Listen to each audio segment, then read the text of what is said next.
It's outside my window right now. It's standing in the street, the spindly body backlit against the warm glow of the streetlight. I'm shaking as I type this out. I know it won't move unless I think of the word, but no matter what I do, I keep thinking about it.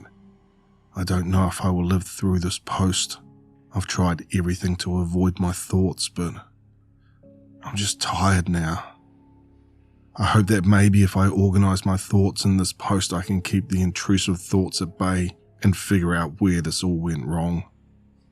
I just wanted to get over my fear of heights. Shit. I've thought about it again. It's right outside my front door now. The light this thing produces is insane.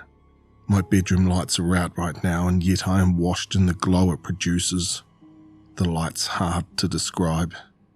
It's almost blinding, yet you can look directly at it. The colours flash so vividly in your sight, you'd swear there was no colour. Anyways, where was I? I had a plane flight coming up to visit my parents. I live in Georgia, and they were all the way in California. I probably should have just drove over there, all things considered, but my old Mustang wasn't making that trip. Plus, they offered to pay for my flight. First class, even. I accepted, but I never had a good experience with flying. You could tell me it's the safest method of travel all you want. Once you step on deck, all that shit goes out your head. All that stands between you and the great expanse is a thin sheet of aluminium. And the turbulence. Oh God, the turbulence. Strapped to your seat, clutching your armrests, hardly daring to breathe in short gasps. And I gotta do that shit for 8 hours? No, I need a pill or something. I scheduled an appointment with my family doctor a couple of days ago. I had heard on forums that you can ask for a tablet of clonopin to knock you out during the flight. 2 pills, that's all I wanted. 1 for the flight there, and then 1 for the return. Maybe the doc would understand. The skeptical eye raised on his face begged to differ. You know, it isn't healthy to medicate your fears away, right? I swear he sneered those words out. Fuck that guy. If you'd just given me the pills, I'd be in California now. Look, Doc, I'm not begging for pills. I'm just scared of heights. Shit, I said it again. There goes my front door. You wouldn't think it when you looked at its thin body, but this thing is strong. I'm staying upstairs, but the splintering sounds paints a pretty good picture of what it did to my door. It stopped moving. Let's continue. Look, Doc, I'm not begging for pills. Just something to put me to sleep for a bit, I pleaded, but he shook his head disapprovingly. In the wake of the opioid epidemic, I can't just be handing out pills, especially clonopin. What if you saw a therapist? A therapist? Your boy over here ain't got the money for a fancy therapist. My insurance doesn't cover that, I retorted, standing up to leave his office. The doctor shook his hands in front of him. No. I know of a therapist that works completely for free. Dr. Newen. He just set up a shop not far from here. Give him a consult. I can grab his number for you. It'll be good for your mental health. Stupidly, I snatched up his business card, thinking I was lucky or some shit. Without wasting a second, I pounded in the number. I was taken aback when a young woman responded. Hello, welcome to Dr. Newen's office. It is our privilege to take control of your mental health. My name is Janice. How may I help you? Her voice was off. It was too enthusiastic. You ever heard some corporate spokesperson pretend to be happy for a product? It was a lot like that. I was desperate though, so I responded. My name's Tyler. My doctor recommended you. I have a plane flight and I have a fear of heights. God damn it. It just threw my couch against the wall of the living room. The couch was in the way of the door. It's silent again. I think it's right beneath me now. Anyway, Basically, I told the receptionist that I wanted an appointment with a therapist. Her voice lost none of its forced enthusiasm. Splendid. We can take you right now if you're able. Now, I responded, glancing at my watch. It was 8:36 in the morning. Yes, your mental health means so much to us. Taking care of it has no time off. Her voice rang through my phone. Okay, I'll go there now. Give me 15 minutes, I replied uncertainly. Wonderful. Click. The line went dead.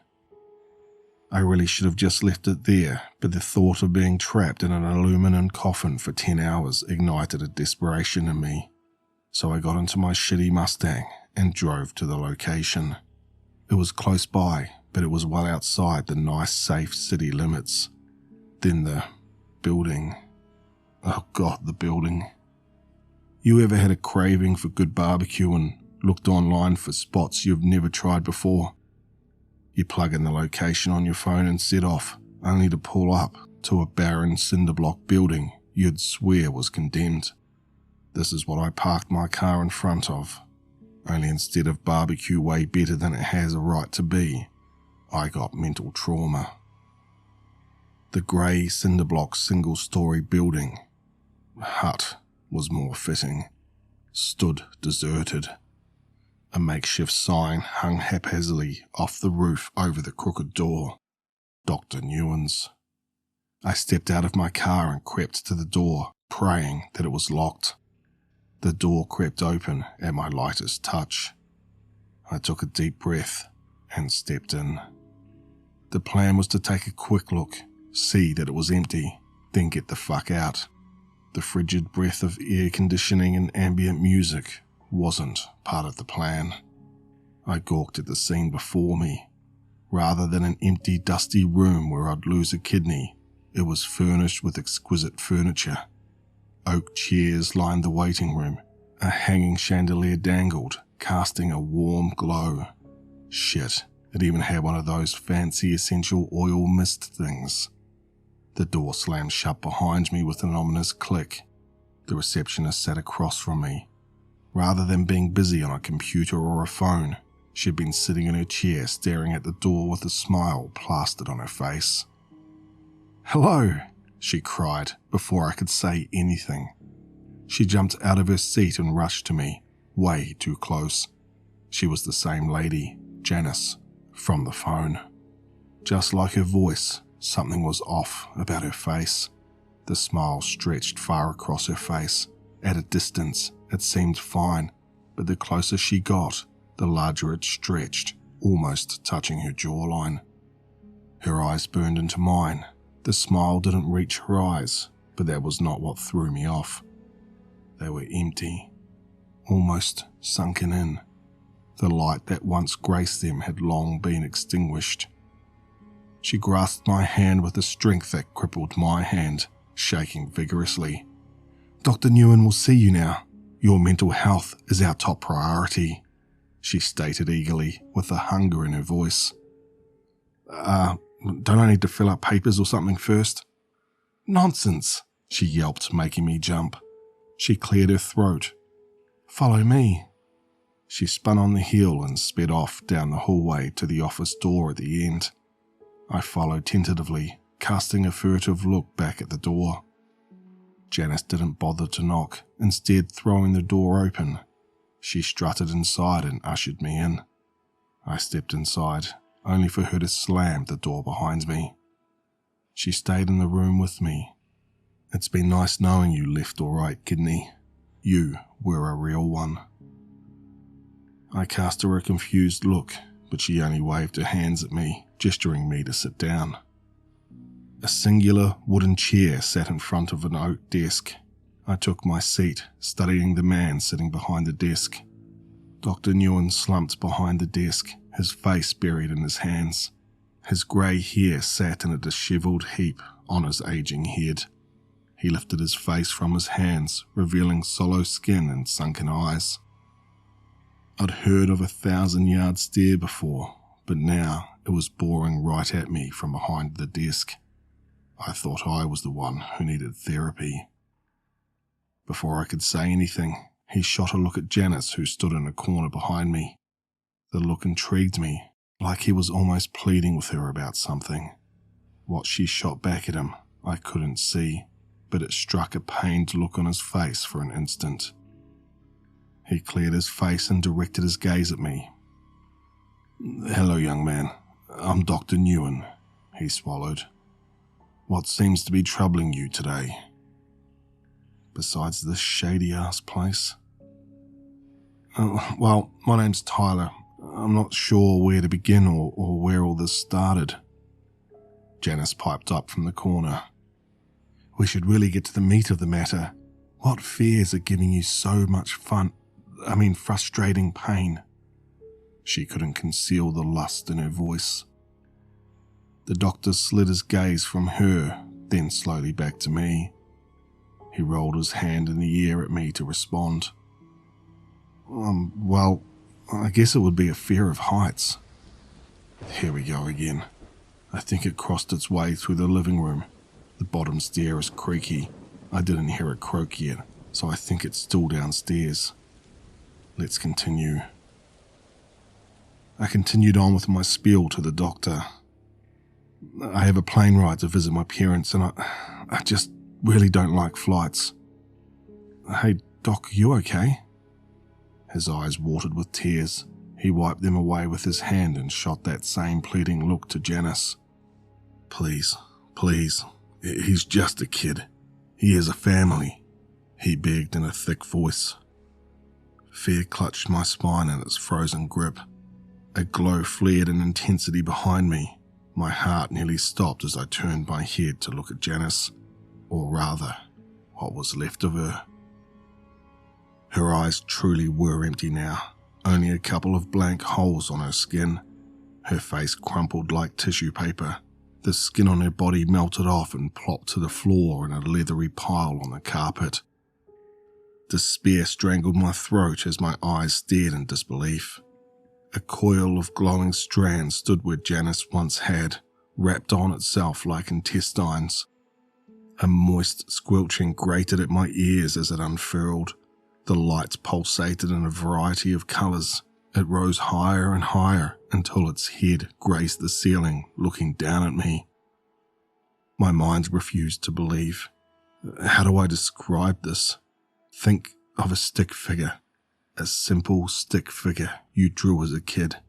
Its bodies and limbs were a single, thin strand, like I could wrap my hands around it thin. I don't know what it was made of, but the closest I can think of right now is if you've ever seen neurons and synapses in those documentaries about the brain. Links of chained nerve strands connected with a cell. That's the only way I can describe this thing. The head stretched much too long for its body. The neck curved outward like those long-necked dinosaurs you see in the films. The head consisted of a glowing, misshapen orb. I jumped out of my chair, throwing it, clattering to the ground. Words failed me. Beyond my crippling sense of fear, I was almost hypnotized by the epileptic light show before me. It unfolded its horrific arms, the fingers also too long for its body, a tapestry of interwoven threads trailing on the ground, each capped with their own orb. I jolted my body out of its stupor and bolted for the door. "There's no escaping it, Tyler," the doctor stated in a weary voice. It sidestepped in front of the only exit, trapping me. Breathing like a trapped beast, I backed into the opposite corner. The doctor cradled his head in his hands. He spoke to me in a pained voice as the creature sidled up menacingly to the corner. "All you can do is endure it. It will cast you into your worst nightmare the moment you let the intrusive word into your mind. I urge you to never think it. The more you do, the more of the nightmare you will suffer through, and the more powerful this creature becomes." I flattened my back to the wall as it stretched its gangly fingers towards me.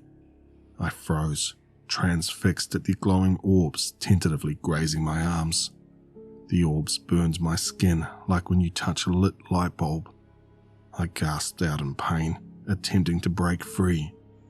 In a flash, the hands lashed their way around my torso, searing burns across me. It lifted me up as easily as you would pick up a doll. I kicked my legs uselessly as the doctor continued, almost shouting at me now. "It will never tire. It can't be hurt. I beg you, never think of the word heights." The stairs creaked. It's in the stairwell now. I only heard a couple thumps, so I think it's halfway up the stairs. I just want this over with. The creature edged my face closer to its intensely lit head. I tried to look away, but a finger easily turned my head to its own. I slammed my eyelids shut. Burning pain inched its way across my face to each of my eyelids. My lids seared in agony until I couldn't take it any longer. Tears streaming, I opened my eyes to a tempest of light. Suddenly, a ringing filled my ears and I lost all feeling to a numb blanket encompassing my body. Everything went dark as I went limp in its grasp. The next thing I remember was the chill of rushing wind blowing over me. I shivered and opened my eyes. My heart nearly stopped as my worst fear came to light. I hung suspended by my arms miles above the ground, so high up that the curvature of the earth itself arced around me. The tips of gaping mountains, capped with snow, stood level with me. The sky, instead of the usual periwinkle, blanketed me in a sea of royal blue. I screamed, my despair almost cut off by the frigid roar of the wind. The burning in my hands halted my scream in its tracks. I twitched my gaze upwards. My hands were gripping a fleshy bar suspended in the sky. The bar pulsated in a familiar glow in my palms. I traced the threads of flesh to its source and screamed again. I hung off the creature's finger. Its gigantic frame sat upon a mountaintop in a leisurely manner. The shining orb observed me. Though there were no facial features, its glee radiated palpably. My grip already started to slip. The heat of its finger moistened my palms with sweat. Fear paralyzed my mind into shattered pieces, unable to form a thought. I desperately tightened my grip, but the strain burned its way down my forearms. Trembling, I pulled my body up in an attempt to rest my body on the cruel thread. The moment I pulled, it shook its finger ever so slightly. One of my palms slipped off, leaving me dangling by a single, slipping palm. Sobbing, I tried to grip on with my other hand. My fingertips barely grazed the thread, but missed. Like a body hung on a noose, the grip on my remaining palm started to slip. For a split second, I hung suspended in the air.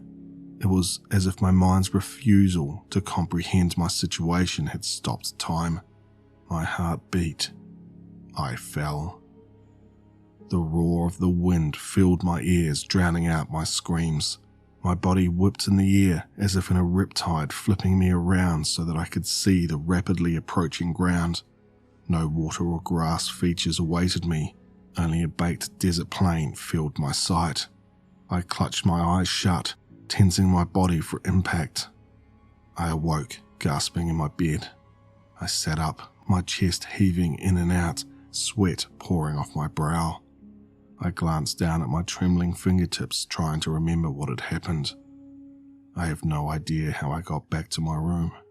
I was still in the clothes I'd been wearing at the therapist's. The therapist. Like a branding iron, my mind burned in the pain from the memories rushing into me all at once. I jumped out of bed, looking about in a crazed manner, expecting that horrid creature to pop out at any minute. However, nothing else stood in my room. Just me. I dug into my pockets and pried out the crumpled business card. I jammed my fingers at the buttons, trying to organize my frazzled thoughts. All I wanted to do was get over my fear of heights. It's made its way up the stairs completely now. I can see the glow emitting across the hallway, but I'm done with this. I know it's gonna skin and wear me, but I welcome it at this point. Oh yeah, I'd also thought that trigger word when I dialed the phone. The moment I thought it, my body went completely numb again as everything went black. This time, I awakened on my back. My back burned all over. I sat up shivering in the horribly familiar wind chill. I nearly fell off my precarious perch. I had been laying in the palm of its hand the entire time. It towered just as large over me, but this time we stood over an ocean that stretched as far as the eye could gaze. I begged for it to stop, to just let me go, but that face offered no mercy. Suddenly, it effortlessly tossed my body into the air. I flailed helplessly in the wind as I rose and fell. It made no effort to catch me. By some miracle, my hands gripped onto one of its fingers. My shoulders nearly ripped out of their sockets, but I caught myself. My relief evaporated immediately as it tossed me again. I turned in the air from the momentum of its throw, my vision switching between its glowing hand and the endless dark mirror of the ocean's surface. I flung my arms out to catch myself again, and I missed.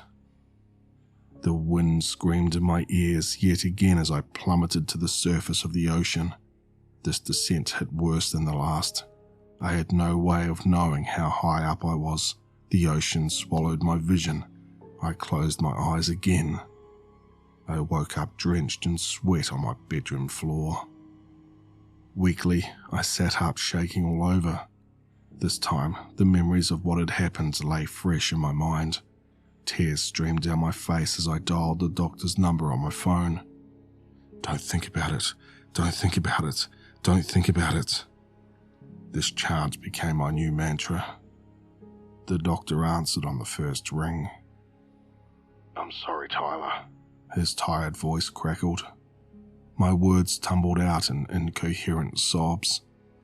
I'll do anything, please. Just please make this stop. The phone crackled in static punctuated by sniffs from the doctor. I'm sorry. There's nothing that can be done. The only thing you can do is just try to live your life the best you can without thinking of the word. Click. I dropped my phone, letting it clatter on the floor. Live my life? How? The word could slip from my subconscious at any moment. Already, it hovered just in sight of my psyche, taunting me. I clasped my hands to my mouth as if that would stop the thought from forming. If I could only be so lucky. And so it went. Each time the thought bubbled up in my mind, I was transported to a different nightmare, each more real than the last. Sometimes it threw me, sometimes it dropped me. One time, it even dropped me into the bottom of the Marianas Trench. You'd think the water would slow my descent, but no. Apparently this thing can make water the consistency of air. The added thalassophobia really spices things up. The doctor never answered my calls again. I tried to follow his advice.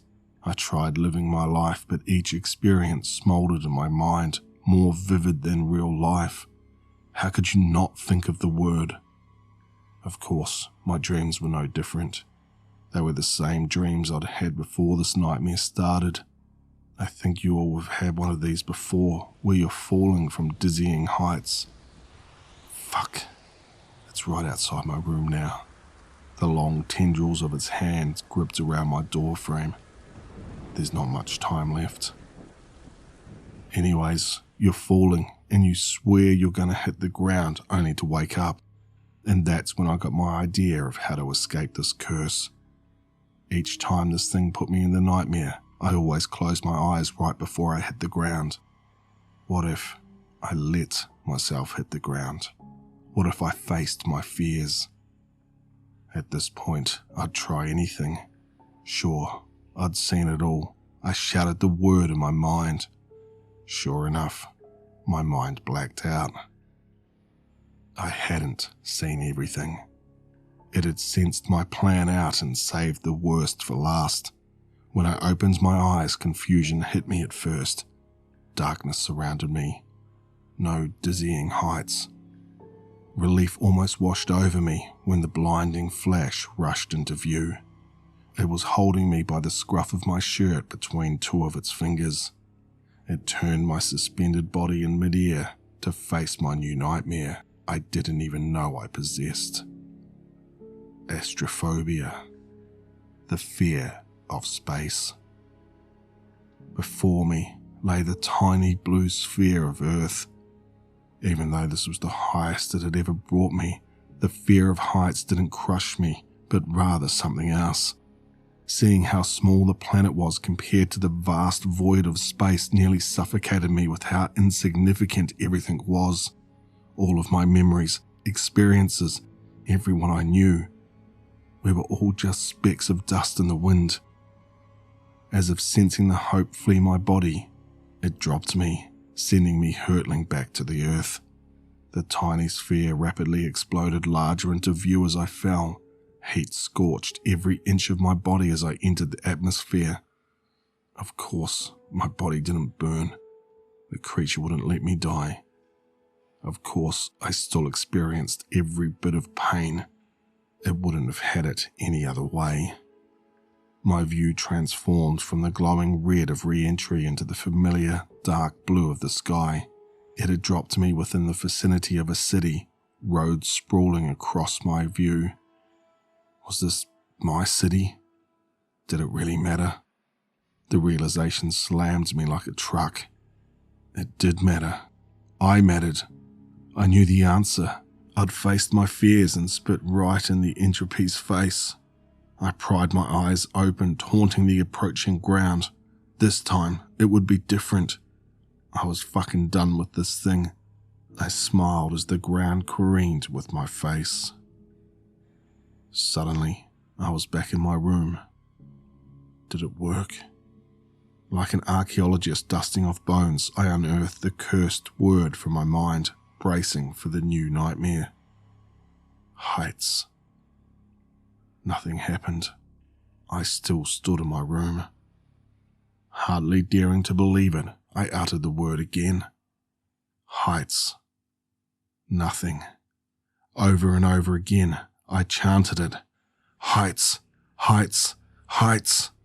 Nothing, nothing, nothing. Elation cursed my very veins in a surging warmth. I'd done it. I'd broken the curse. Beaming, I texted the doctor, knowing he probably wouldn't answer my call. I did it. I broke the curse. I faced my fears. I barely pocketed my phone when it started ringing immediately. Whipping it out, Dr. Newen's number presented on the screen. Happily, I answered the phone. Hello?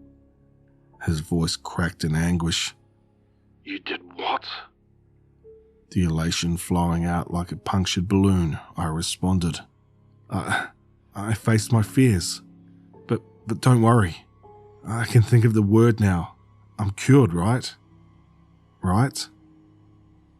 The doctor released a long exhale and explained. I told you to try and live your life and that there's no escape. All you did was spit in its face. You took away its game and now it's furious. It's done playing. It's done with you. Horror washed over me like ice water. I barely formed words. What's going to happen now? The doctor's silence stretched out in agonizing seconds. I'm so sorry, Tyler. You will be disposed of, and it will move on to the next victim. The same rules apply. It will only move to you when you think of the word. Only this time, no nightmares. Only the end awaits you. There's no escaping or fighting it. Believe me, all of my other patients have tried. All of them were skinned. Unable to take any more, I hung up the phone. And now, here we are, back in my bedroom. Only the end awaits. Of course, When I'd repeated the cursed word over and over again a bit ago, the creature moved in tandem with each utterance. Now I'm trapped, pinned against the corner of my bedroom. Its wrath burns me nearly as much as its body does. It stands, coiled like a spring, ready to devour me upon the next utterance. I guess I lived through this post. I wonder what my last thoughts will be. I want to think of something profound, but those lights are so tantalizing. Update. Just wanted to let you know that I'm completely fine. I went to Dr. Nguyen and he fixed all of my problems immediately. Taking care of your mental health is so important and easy. I mean, why else would online influencers spout the same phrase over and over without addressing difficulties? Because it's easy. Dr. Nguyen's coming to a place near you. Wonderful.